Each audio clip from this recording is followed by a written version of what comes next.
шуба за 100 тысяч. Сынок, верни в магазин. Лучше мне сапоги купим, произнесла она, сжав губы в тонкую линию, словно вынося приговор. Ольга схватила бокал воды, чтобы сдержать слова, уже рвущиеся наружу. В комнате повисла тяжелая, липкая тишина, как перед грозой. Сергей молчал, опустив глаза, будто разрывался между матерью и женой, с которой делил жизнь и мечты. Но выбор он уже сделал. В этот момент Ольга осознала, она здесь чужая. Когда они с Сергеем только поженились, она старалась быть учтивой. Приносила в дом свекрови сладости, помогала на кухне, улыбалась. Но уже в первый месяц Елена Ивановна назвала ее слишком шумной и неженственной. Ольга отмахнулась, списав это на нервы. Однако через полгода каждый ее шаг разглядывался под микроскопом критики. Неправильно смотрела, плохо кормила сына, не так гладила рубашки. «Ты слишком на него давишь», — наставляла Елена Ивановна с видом эксперта. «Мужчина должен быть главой, а не твоим придатком». Ольга тогда промолчала.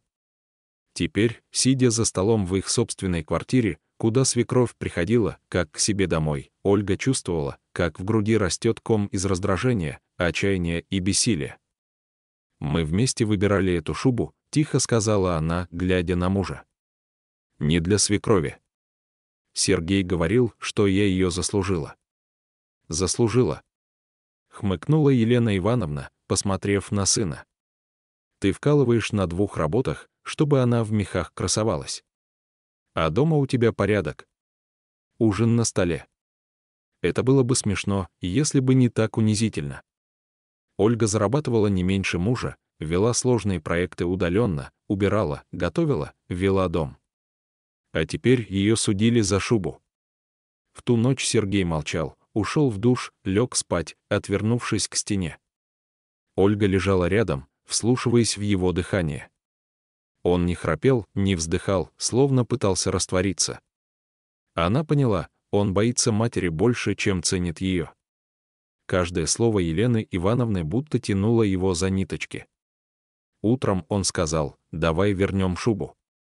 Мамина реакция: «Ну ты же знаешь, она переживает». Ольга нацепила маску спокойствия, хотя внутри все кричало. Это был первый раз, когда ее границы растоптали, и никто даже не извинился.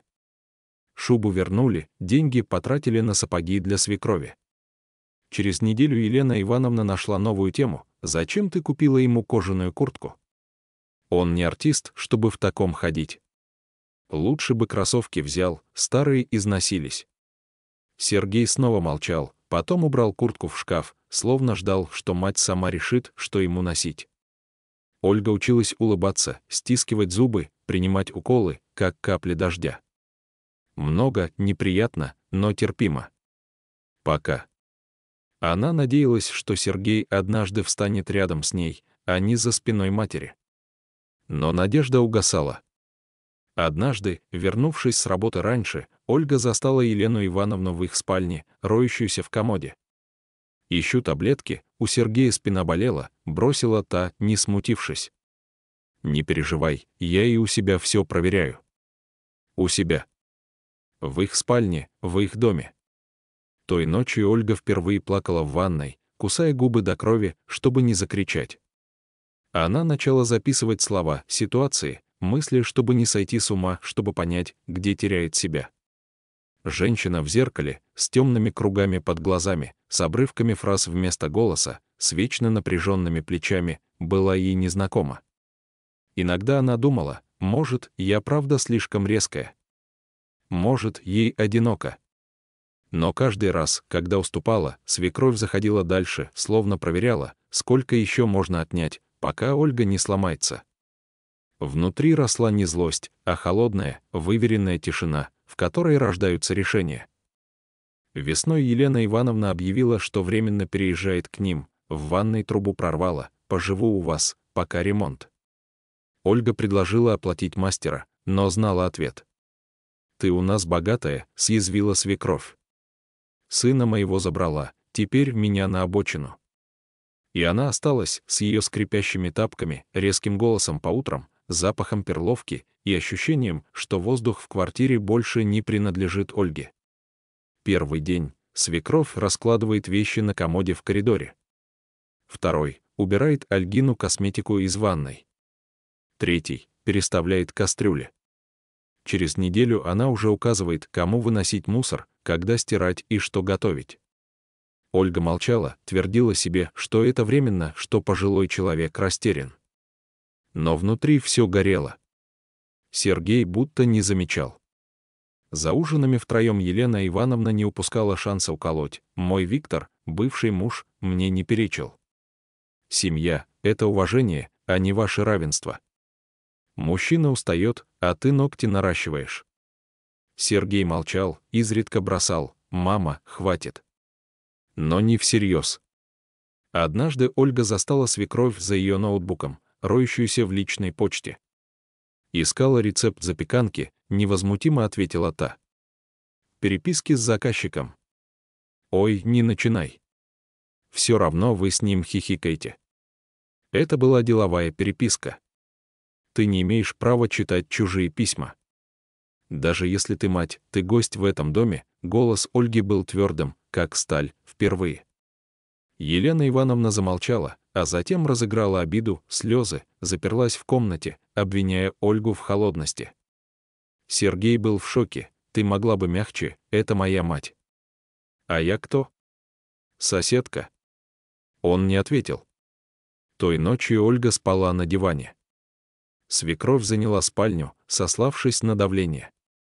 Сергей остался с ней, а Ольга — на жестком диване под шерстяным пледом в своей квартире, как чужая. Нет, как прислуга. Униженная, ненужная.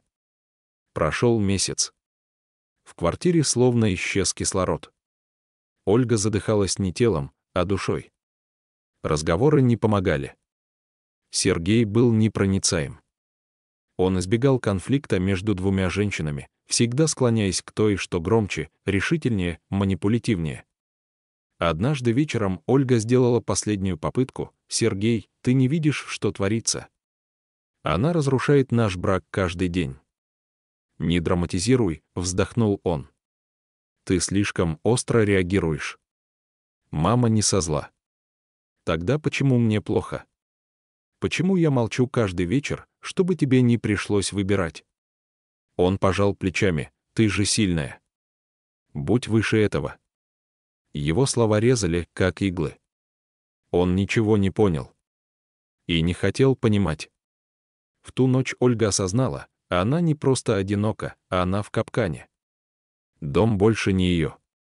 Муж не партнер, свекровь не гость, а она сама, лишь тень себя прежней. Утром Елена Ивановна громко заявила, чтобы Ольга слышала: в семье главное — терпение. Я терпела, когда Виктор гулял, когда денег не было. А теперь женщины хотят все и сразу.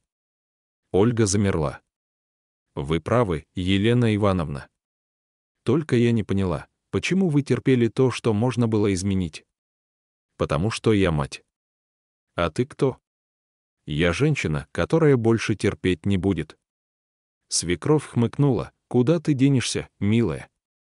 Мужика ты одна не потянешь. А он без тебя справится. Пусть попробует, бросила Ольга и ушла на работу, не обернувшись. В голове пульсировала одна мысль: пора. Не молчать, не уговаривать, не объяснять, действовать.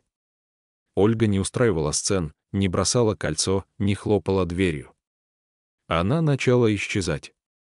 Хладнокровно, тихо, как вода, утекающая сквозь пальцы. Перестала готовить для Елены Ивановны, та и так хозяйничала на кухне. Перестала убирать, это стало территорией свекрови. Уходила рано, возвращалась поздно, ужинала в кафе. Она стала тенью, бесшумной, невидимой, но живой. Сергей заметил: ты какая-то холодная, будто тебя нет. Меня и нет, спокойно ответила она. Но ты не замечал, пока я не исчезла. Он замолчал, растерянный. Ольга завела отдельную сим-карту, начала ходить к психологу. Не для спасения брака, а для спасения себя. Раз в неделю она говорила с Анной, умной и сдержанной женщиной. Та слушала, кивала и однажды сказала: «Вы не жертва, Ольга. Вы просто слишком долго считали терпение любовью, а это ловушка». Елена Ивановна почуяла перемены. «Ты стала наглой», — бросила она. «Не улыбаешься, не спрашиваешь, как я. А вы спрашивали, как я себя чувствую». Отрезала Ольга. «Я не обязана. Я мать». Эта фраза была как заклинание, оправдание для вмешательства, нравоучений, жизни в чужом доме. Однажды Ольга застала свекровь в своей комнате, роющуюся в тумбочке среди документов. «Ищите расписание моих встреч с психологом. Или чеки из кафе. Может, составите отчет о моих тратах для Сергея». Елена Ивановна вскинулась: «Думаешь, я за этим? Просто искала зарядку. Я куплю вам свою, но в мои вещи вы больше не полезете. Ни руками, ни языком». Слова Ольги были ровными, без надрыва. И это пугало Елену Ивановну, потому что не было слез, обид, упреков. Была женщина, которая больше не боялась. Той ночью Ольга заснула на кухне, положив голову на подушку за столом. Утром Сергей спросил, что происходит. «То, что ты допустил. Я живу в доме, где у меня нет ни уголка, ни голоса. Ты преувеличиваешь. Нет, ты просто слеп». А я прозрела. Потом случилось то, что стало началом конца. Ольге предложили работу в другом городе. Крупная компания, высокая должность.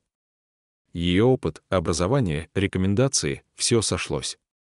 Перед ней открылась дверь, шанс уйти. Она не сразу рассказала Сергею. Сначала начала улыбаться своему отражению, сортировать вещи, выбрасывать старое, освобождать пространство. Когда, наконец, решилась, он замер. «Ты хочешь уехать?» «Да». «А я?» Ольга посмотрела на него не как на мужа, а как на человека, от которого давно не чувствовала тепла. «А ты был с нами?» Он молчал. «Это ради карьеры?» «Нет, ради моей жизни. Мама не выдержит, если ты уйдешь. Она не умирает, просто остается одна». Он разозлился. «Это потому, что ты не можешь найти с ней общий язык. Ты всегда хотела быть правой. Она твоя мать, а я твоя жена, но ты ни разу это не показал. То есть ты просто сбежишь?» «Нет, я освобожусь».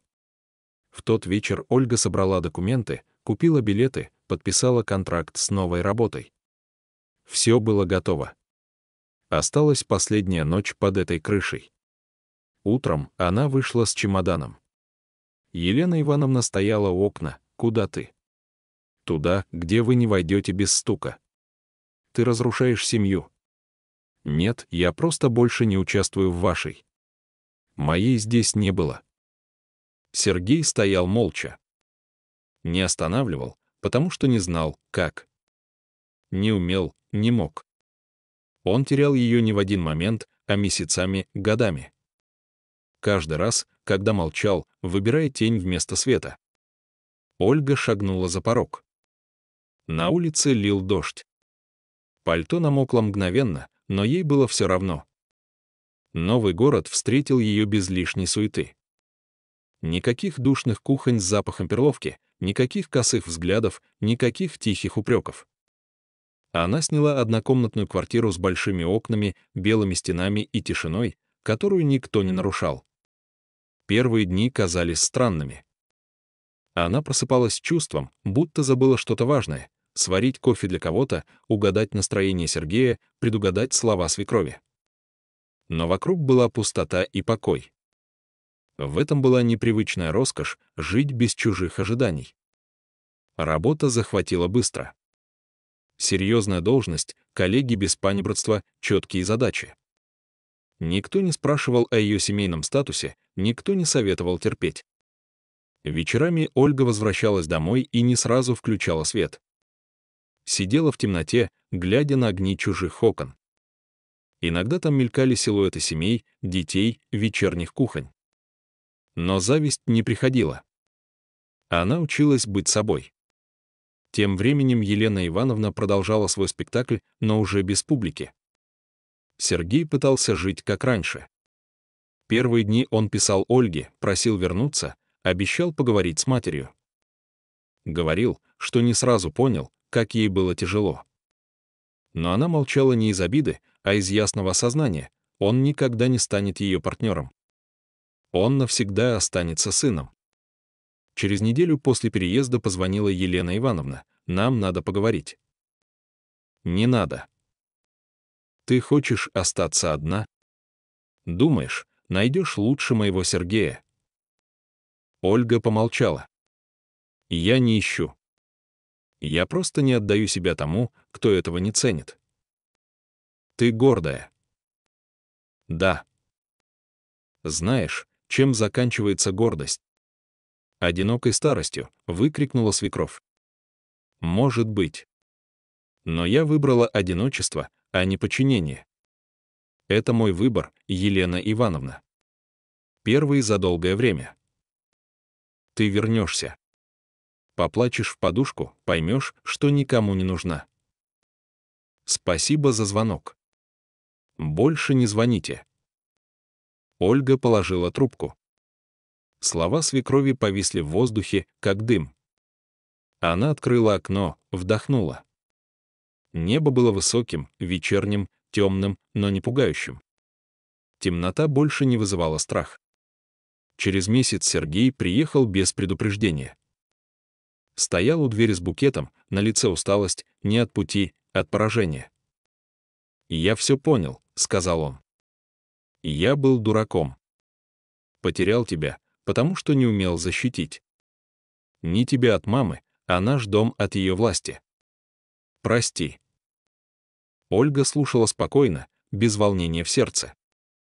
Она вспоминала вечера, когда он молчал, поддакивал матери, отпускал ее руки, не замечая. «Ты пришел, потому что один, или потому что понял, кем я была для тебя?» «Понял, что ты была моим светом. Я остался в темноте. Я больше не тот свет. Я женщина, которая спасла себя, и мне нечего тебе дать». Он ушел, не дождавшись прощания. Ольга осталась не с облегчением, а с тишиной, без боли, злости или жалости. Только с ясным пониманием она пережила их обоих, свекровь, мужа, систему, в которую пыталась втиснуться. Она снова начала смеяться. Сначала осторожно, с незнакомцами, потом искренне, в одиночестве. Читала книги, надевала красивые платья без повода, улыбалась утром. Не потому, что начинался день, а потому, что он принадлежал ей. Однажды в магазине она увидела ту самую черную шубу за 100 тысяч. Примерила, долго смотрела в зеркало, затем сняла и повесила обратно. Не из жадности, а потому, что больше не доказывала ничего, ни себе, ни другим. «Шуба за 100 тысяч», — сказала она вслух, глядя на свое отражение. «Сынок, верни в магазин. Лучше мне сапоги купим». И рассмеялась. Теперь это была просто шутка, а не приговор. Она вышла из магазина налегке, без шубы, но с тем, что ценнее любого меха, своей волей. Весна пришла в город внезапно. Улицы запахли сыростью и ветром, и Ольга заметила, что перестала считать месяцы с момента ухода. Свободу больше не нужно было измерять временем. Она просто жила. Сергей больше не звонил. Похоже, понял, что возврата нет. Ольга думала о нем все реже, как о человеке, которого когда-то любила, но который выбрал быть сыном, а не мужем. Он остался в ее жизни фоном, незначительным, но оставившим след. Иногда приходили письма от общих знакомых. «Твоя бывшая свекровь спрашивает, где ты?» Или «Елена Ивановна теперь плохо себя чувствует». Ольга не отвечала, не из мести, а потому, что ее там больше нет. В их играх, тревогах, доме, где женщины должны молчать. Однажды вечером, возвращаясь домой, она заметила у подъезда пожилую женщину с тележкой, сгорбленную, медлительную. На миг показалось, а вдруг это она? Сердце кольнуло рефлексом, но женщина подняла голову, чужая. Ольга улыбнулась и прошла мимо, легко, свободно. Елена Ивановна осталась в прошлом, без права на возвращение. Настоящее изменилось. Не было больше жертвы, роли хорошей невестки, бесконечного самопожертвования. Только она, взрослая, твердая, цельная. Но однажды случилось то, что стало настоящей точкой. Не возврата, а победы. В обычный день пришло заказное письмо. Почерк Елены Ивановны, аккуратные завитушки, она узнала сразу. Адрес был старый.